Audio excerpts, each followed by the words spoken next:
Welcome to Blame the Bible study where we actually read all the horrible parts of Christianity they don't like to talk about in church.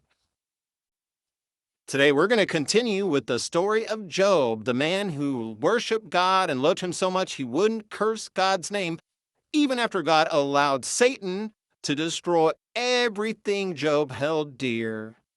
Let's go to chapter 2. On another day, the angels came to present themselves before the Lord, and Satan also came with them to present himself before him. See, for some reason, Satan and the angels, not the same thing, right?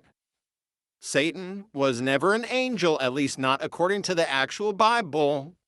Anyhow, and the Lord said to Satan, "Where have you come from?" Satan answered the Lord, "From roaming throughout the earth, going back and forth on it." I mean, this is the same thing repeated from chapter 1, guys. This is obviously a fictional story that's been written, and they like to repeat things, kind of like in a country song, how every verse and chorus kind of like repeats the same thing but makes slight changes, right? Okay.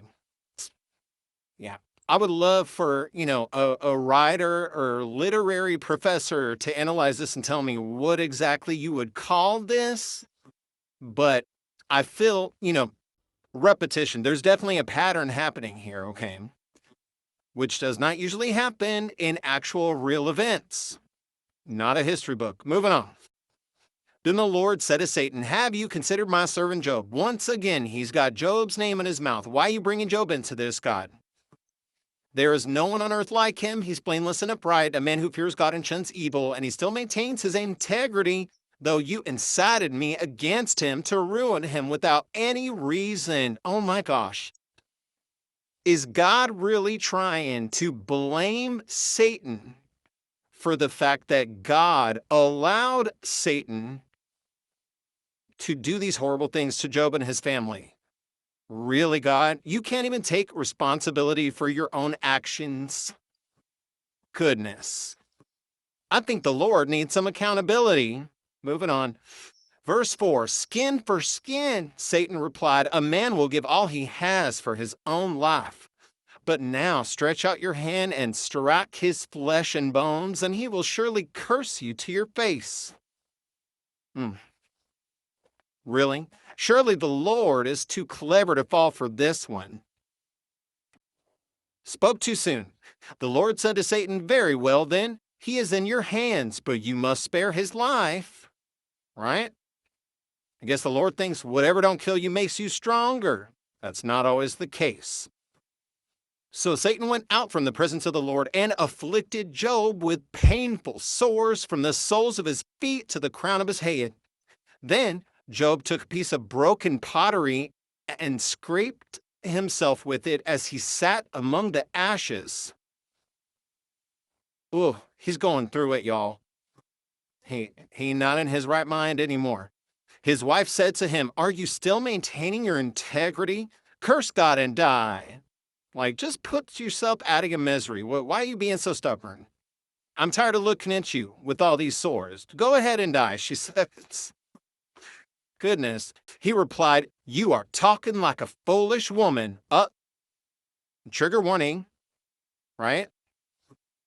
Sexist much, Job? "Shall we accept good from God and not trouble?" Yes. That's what we would like, yes. Is that too much? Is God not capable of giving us only good and not also trouble? If he's not able to do it, it would mean he's not all powerful, right? And if he just doesn't want to do it, that means he is not all good.